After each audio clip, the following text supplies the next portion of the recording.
Assalamualaikum warahmatullahi wabarakatuh. Jadi kemarin telah dilakukan pelantikan. Saya ingin membuka kalau ada pertanyaan-pertanyaan yang berkaitan dengan pelantikan kemarin dan yang berkaitan dengan menteri-menteri yang ada. Itu aja. Assalamualaikum Pak, saya Agus dari Viva News Pak. Mungkin yang pertama, pasca pelantikan kemarin kan sorotannya setidaknya ada 2 menteri Pak, Mendikbud dan Menteri Agama, Pak Nadiem Makarim sama Jenderal Purnawirawan Fahrul Razi. Biasanya Mendikbud kan dari kalangan pendidikan gitu, mantan rektor dan seterusnya. Tapi kemarin Pak Nadiem yang ditunjuk, mungkin kami bisa tahu apa pertimbangan Bapak. Kemudian apakah benar kabar kemarin juga akan ada wakil menteri untuk Mendikbud Pak.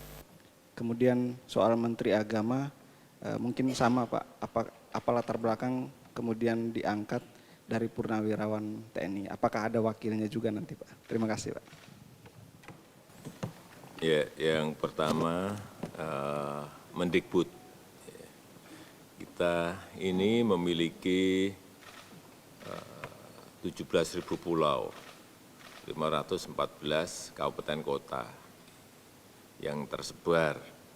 Jadi sekolah yang ada baik dari TK, SD, SMP, SMA dan universitas tersebar di pulau-pulau dan di kabupaten kota yang ada. Ada kurang lebih 300-an ribu sekolah, kurang lebih.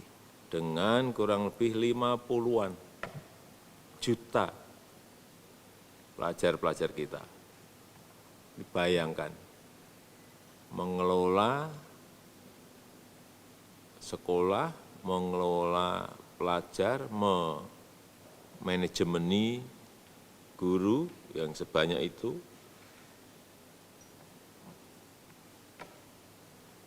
dan dituntut oleh sebuah standar yang sama.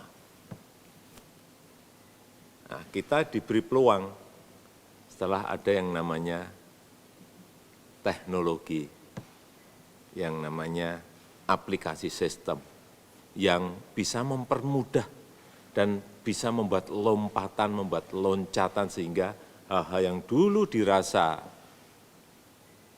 tidak mungkin, sekarang menjadi mungkin. Oleh sebab itu, kenapa dipilih Mas Nadiem Makarim. Beliau sudah bercerita mengenai saya, yang akan dikerjakan itu apa. Sehingga kita harapkan lompatan kualitas sumber daya manusia kita, kualitas SDM kita, nanti betul-betul akan bisa terjadi. Ada peluang besar untuk, ada terobosan besar untuk melakukan itu. Itu kira-kira kurang lebih.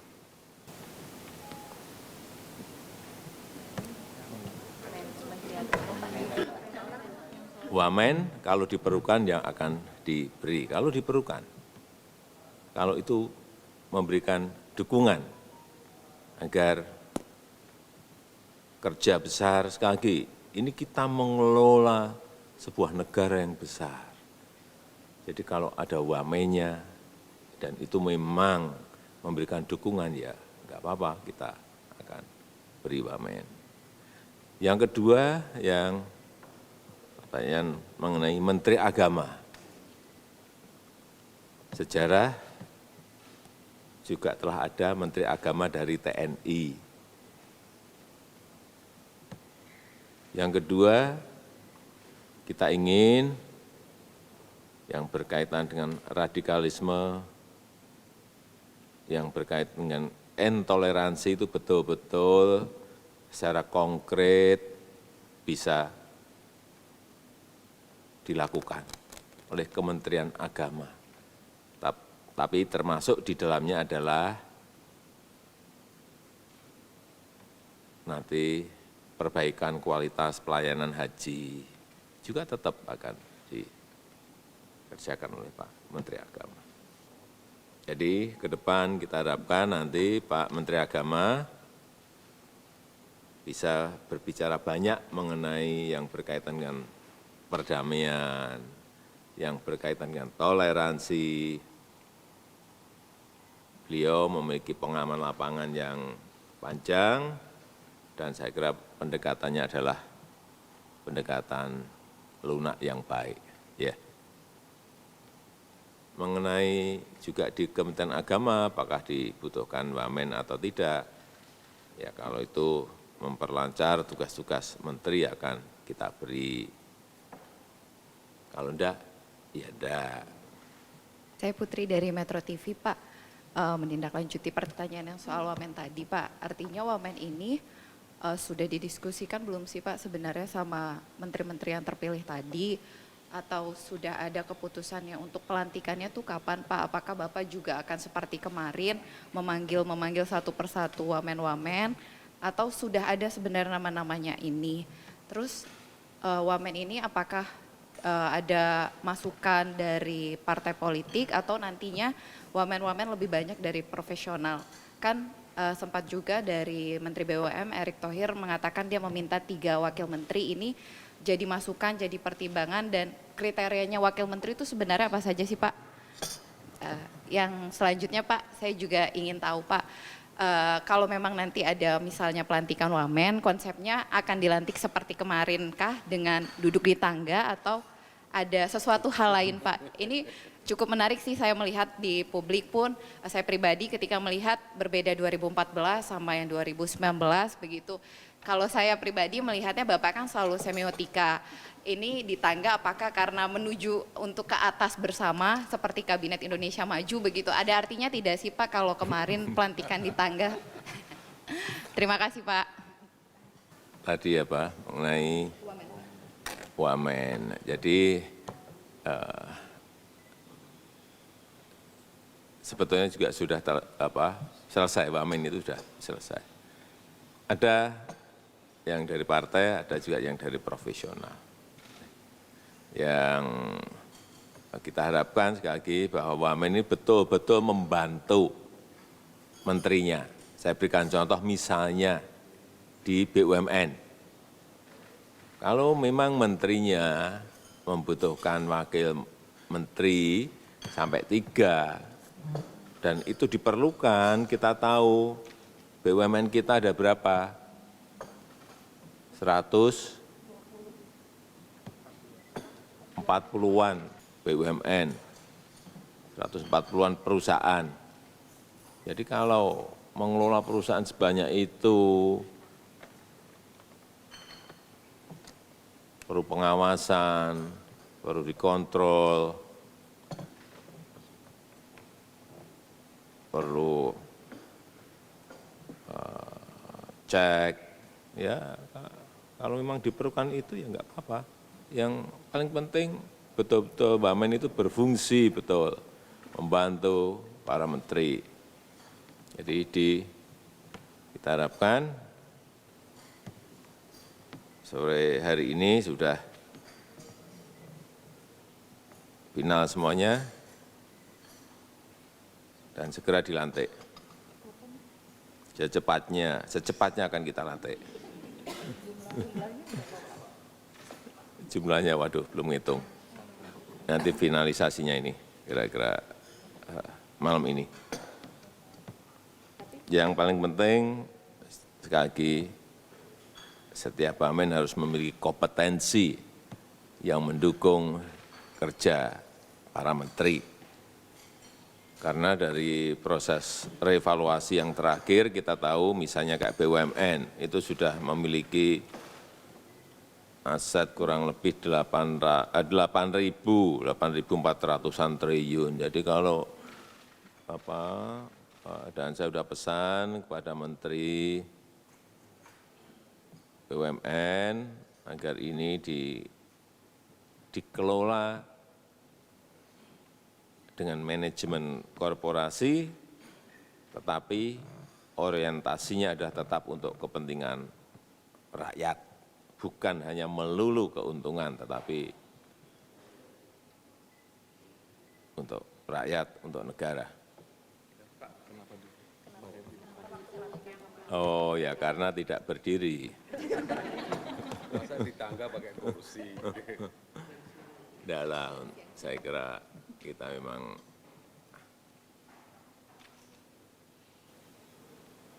duduk itu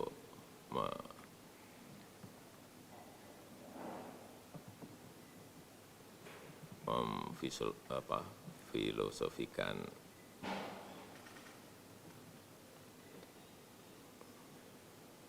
rendah hati, merakyat, tapi tetap harus bekerja keras karena diumumkan dalam kondisi yang panas luar biasa.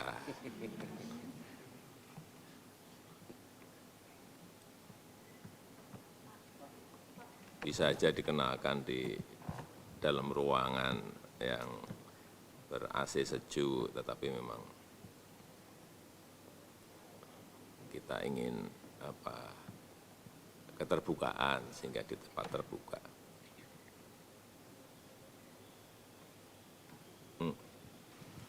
Selamat siang, Pak.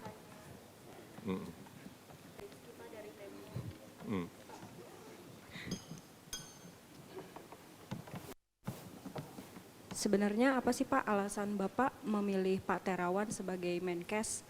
Padahal kan dia ada masalah etik masa lalu yang belum selesai. Terus rekam jejak apa sih yang membuat Pak Jokowi mau memilih Pak Terawan?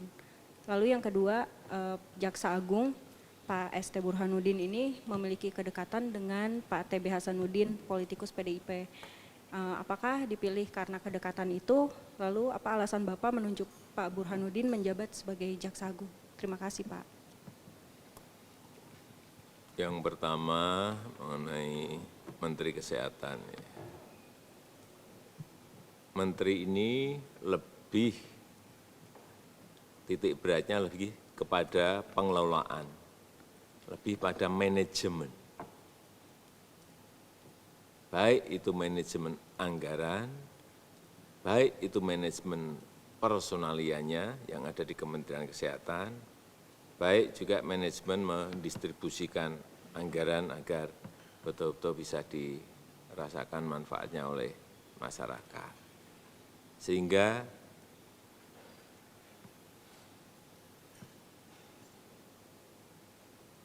menterinya harus memiliki pengalaman manajemen yang baik. Saya melihat Dr. Terawan dalam mengelola RSPAD memiliki kemampuan itu. Yang kedua, beliau juga ketua dokter militer dunia, ICMM. Dia adalah ketua dokter militer. Artinya apa? Ya, pengalaman beliau, track record beliau tidak diragukan. Juga termasuk pengalaman di lapangan dalam menghadapi bencana dan ancaman-ancaman endemik. Karena kita ini selalu berada pada posisi bencana, ancaman endemik itu di Indonesia masih ada. Dan yang saya lihat waktu beberapa kali saya undang, orientasinya adalah preventif. Itu yang akan lebih dititik beratkan.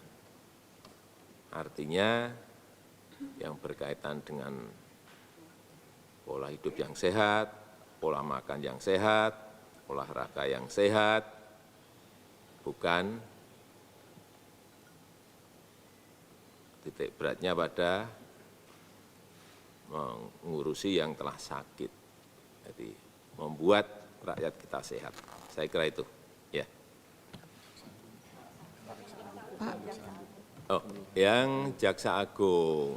Jaksa Agung kita melihat juga pertama memang dibutuhkan orang yang dari internal, biar juga memahami hal-hal yang ada di internal Kejaksaan Agung. Kemudian Pak Jaksa Agung juga saat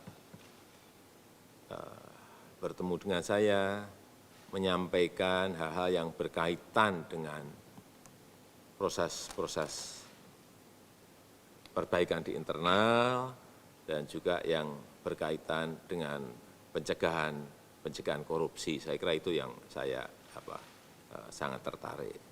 Bahwa seseorang itu saudaranya ada di partai, ada di, saya kira kita tidak boleh melihat itu. Saya menjamin Pak Jaksa Agung akan profesional dalam menjalankan tugasnya dalam penegakan hukum. Beliau adalah mantan Jaksa Agung muda, berpengalaman.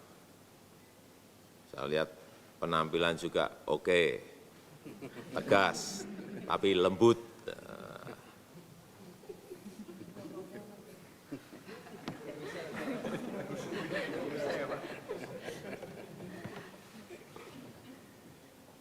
Ya kan?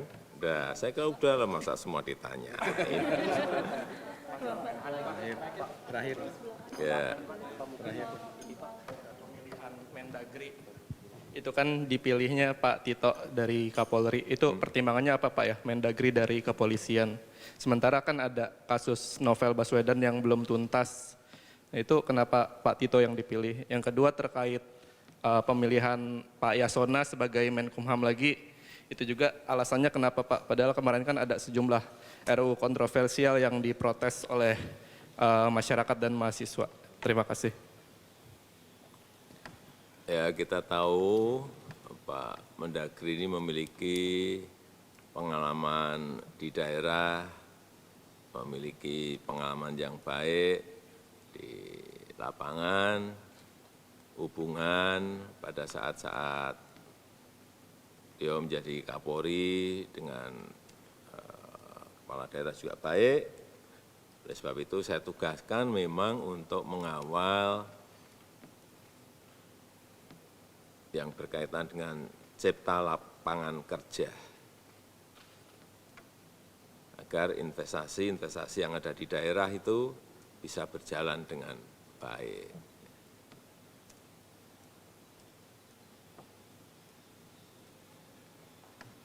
Kemudian juga saya sampaikan yang berkaitan dengan pelayanan, utamanya di bidang yang berkaitan dengan pelayanan publik di daerah-daerah agar bisa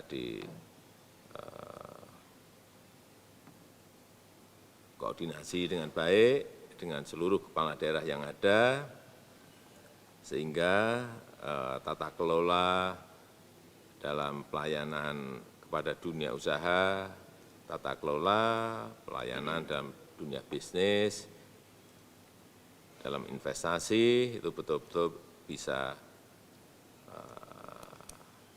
ramah, cepat, dan kita harapkan sekali lagi penciptaan lapangan kerja itu bisa dilakukan. Dalam 5 tahun kemarin memang pengalaman kita ada di situ. Banyak dunia usaha yang ingin berinvestasi, baik dari lokal, dari nasional maupun dari global, tetapi sering terhambat di sini. Saya kira tugas yang paling berat yang saya berikan di situ. Tetapi juga yang berkaitan dengan keamanan dan tertib sosial ini juga menjadi tanggung jawab Mendagri. Saya kira Pak Tito memiliki pengalaman yang baik mengenai itu. Mengenai kasus yang ditanyakan tadi, saya kira nanti akan saya kejar kepada Kapolri yang baru agar bisa segera diselesaikan. Dan saya sudah melihat laporan yang kemarin sebelum saya angkat menjadi Mendagri kepada Pak Tito, saya kira ada perkembangan yang sangat baik yang nanti akan segera diteruskan oleh Kapolri yang baru dan segera diumumkan kalau memang sudah betul-betul selesai. Ini bukan sebuah kasus yang mudah. kemudian mengenai Menteri Hukum dan HAM.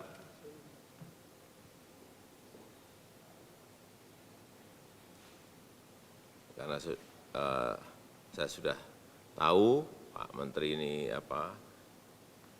lama secara pribadi, ya saya sampaikan dan saya tugasi untuk memperbaiki, untuk mengkoreksi apa-apa yang memang perlu diperbaiki. Tapi tugas besar Menteri Hukum dan HAM ke depan yang saya berikan pada Pak Menteri, pada Pak Yasona adalah mengenai Omnibus Law. Ini pekerjaan besar. Bagaimana kurang lebih 74 undang-undang itu bisa direvisi sekaligus, sehingga bisa memperbaiki pelayanan-pelayanan publik yang ada, pelayanan-pelayanan terhadap dunia usaha yang ada, sehingga betul-betul cipta lapangan kerja itu konkret dan bisa kita lakukan. Saya kira tugas Pak Loli ada di situ. Termasuk juga yang berkaitan dengan perbaikan tata kelola yang ada di lapas. Itu menjadi catatan yang saya berikan dalam KPI. Tiap menteri yang ada saya beri. Saya enggak banyak memberikan tugas-tugas yang berat 1, 2, 3, tapi KPI setiap menteri itu jelas ini, itu aja. Ya. Selamat siang Pak. Pak. Satu lagi terakhir. Saya mau nanya nomenklatur Pak. Iya Pak, sebagai peraci kabinet baru Pak di Indonesia Maju kan ada menteri milenial seperti Pak Nadiem Pak. Sebenarnya apa sih Pak yang diharapkan? Apakah memang dibutuhkan sosok pengide yang baru gitu Pak? Terobosan-terobosan khususnya di kebijakan gitu Pak. Mau diterusin nggak? Pak, sekalian Pak, saya Chandra CNBC Indonesia Pak, melanjutkan dari Hendra tadi. Agak penasaran juga sih Pak dengan komposisi menteri yang periode kedua Pak Jokowi, terutama untuk di bidang ekonomi Pak. Ini hampir beberapa nama itu banyak yang nggak dikenal oleh pasar Pak. Asosiasi market juga mereka kayaknya kurang tahu gitu, kayak Pak Agus Suparmanto gitu loh, itu salah satunya Pak. Ini sebenarnya atas dasar apa ya Pak pertimbangannya sampai banyak menteri ekonomi yang banyak yang nggak dikenal gitu loh Pak oleh para asosiasi gitu Pak. Yang kedua mengenai ini Pak, ini banyak wajah baru ya Pak di Kementerian Pak Jokowi periode 2 ini Pak. Tapi kita tahu sendiri kondisi sekarang lagi dalam kondisi waspada Pak. Ekonomi global melambat, potensinya ke kita juga sangat besar sekali. Pak Jokowi berapa kali sering kali menyinggung masalah ini berkali-kali, masalah investasi, ekspor, CAD gitu loh. Ini sebenarnya kalau Pak Jokowi sendiri melihat susunan kabinet sekarang, apakah ada kekhawatiran tersendiri Pak? Karena beberapa nama yang dari parpol itu ditempatkan di sektor-sektor ekonomi seperti Bappenas, kita tahu dipegang oleh Pak Suharso gitu. Terus ada beberapa menteri teknis seperti Mendak dan Menperin yang dipegang oleh Bu Ida juga, salah satunya juga. Itu kira-kira bagaimana ya Pak ya? Makasih. Ya, kita ini sekarang berada pada era disrupsi. Era yang sulit dihitung, era yang sulit dikalkulasi, era yang penuh risiko-risiko. Oleh sebab itu perlu menyongsong masa depan itu perlu sebuah penguasaan data yang memiliki pengalaman bagaimana mengelola sebuah data, sehingga bisa memprediksi masa depan akan seperti apa. Big data ini penting sekali. Kenapa tadi dipilih Mas Nadiem Makarim? Perlu bagaimana memprediksi selera konsumen, perlu bagaimana memprediksi selera politik, perlu memprediksi bagaimana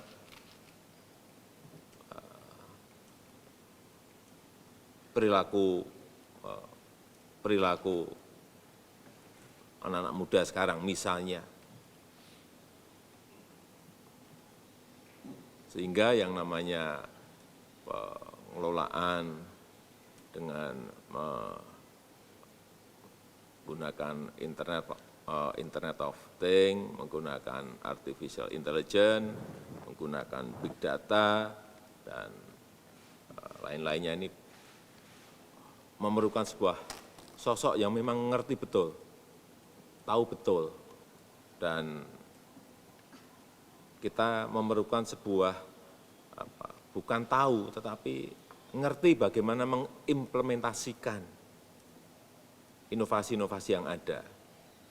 Berani keluar dari kotak, berani out of the box, berani tidak rutinitas, berani tidak monoton, sehingga akan memunculkan sebuah lompatan-lompatan besar yang itu saya melihat pengalaman dari yang muda-muda bisa mendukung ke arah itu. Kemudian yang kedua yang berkaitan dengan tim ekonomi. Saya melihat duet antara Pak Erlangga sebagai Menko dengan Bu Sri Mulyani sebagai Menteri Keuangan, ini yang duet ini dulu, ini sudah saling ngerti, sudah saling tahu apa yang harus dikerjakan menghadapi tekanan eksternal ekonomi global yang tidak menentu, sulit diprediksi, sehingga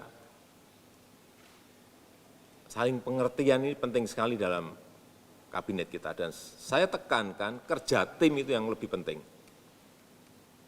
bukan kerja individu, menteri, enggak. Kerjanya ini adalah kerja tim, termasuk nanti dengan menteri yang berkaitan dengan ekonomi yang lain. Juga bukan masalah fiskal, tetapi masalah moneter dengan Gubernur BI, dengan Ketua OJK, dan seluruh jajarannya ini karena sudah mereka saling tahu dan saling mengerti. Tetapi yang paling penting juga lapangannya terkuasai dengan situasi yang tidak menentu. Kemudian kita harus mengkonsolidasikan. Kalau yang baru ini akan lebih sulit. Dan saya melihat selama bekerja dengan tim ekonomi yang ada itu menteri-menteri saya melihat kompak, kemudian juga saya melihat cepat mengeksekusi kalau ada keadaan-keadaan tertentu yang mendesak, tetapi juga saya melihat memiliki kemampuan detail lapangan yang baik. Saya ingin yang konkret saja. Pak. Ya, dan sesuai yang saya sampaikan di dalam pidato pelantikan, bukan hanya sen saja, tetapi deliver. Ini penting sekali, sehingga betul-betul setiap anggaran, setiap kebijakan yang ada betul-betul bisa menetas. Pak So. Pak Prabowo dan tidak masuk, Pak. Sementara kan kita ketahui bahwa sebelumnya kan Pak Jokowi izin sudah bertemu dengan beberapa ketua umum partai politik bahkan di sini sampai akhirnya Pak Prabowo yang masuk ke dalam kabinet sebagai Menteri Pertahanan. Mungkin ada alasan khusus di balik itu, Pak. Ya, kita ini pengen membangun sebuah demokrasi gotong royong. Jadi perlu saya sampaikan bahwa di Indonesia ini tidak ada yang namanya oposisi kayak di negara lain. Demokrasi kita adalah demokrasi gotong royong. Kalau itu baik untuk negara, baik untuk bangsa, ya kenapa tidak? Dan memang sistem presidensial yang kita miliki ini memang tidak kayak di luar ya, biasanya hanya ada 2 partai besar yang ini enggak, meskipun 2 yang berkompetisi tetapi partainya banyak, ini masih kita memang masih menuju kepada sebuah proses demokrasi dalam bernegara ke depan. Saya kira proses-proses kematangan, proses-proses berdemokrasi ini memang kita semuanya masih dalam proses, tapi saya melihat itu menuju sebuah koridor yang semakin baik ke depan.